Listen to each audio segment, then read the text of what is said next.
வணக்கம். Delta journalist செய்திகளில் இன்றைய முக்கிய செய்திகள். மதுரை சித்திரை திருவிழாவின் முக்கிய நிகழ்வான மீனாட்சி அம்மன் சுந்தரேஸ்வரர் திருக்கல்யாணம் இன்று காலை கோலாகலமாக நடந்தது. முன் விரோதம் காரணமாக மதுரை மேலூர் கீழவளவு அருகே நவீன்குமார் என்பவர் மீது டிஃபன் பாக்ஸ் குண்டு வீசப்பட்டது.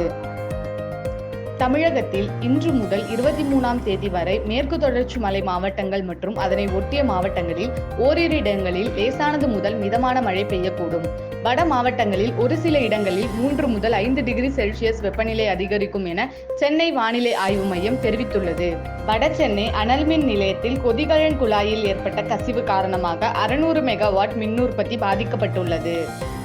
தேர்தலில் பெயர் நீக்கம் செய்யப்பட்ட விவகாரத்திற்கு தேர்தல் ஆணையத்தின் வழிகாட்டுதலின்படி உரிய நடைமுறைகளை பின்பற்றியே வாக்காளர் பட்டியலில் திருத்தம் மேற்கொள்ளப்படுகிறது என கோவை மாவட்ட ஆட்சியர் விளக்கம். இது போன்ற செய்திகளை தினமும் அறிவதற்கு டெல்டா ஜேர்னலிஸ்ட் பேஜை சப்ஸ்கிரைப் செய்து கொள்ளுங்கள்.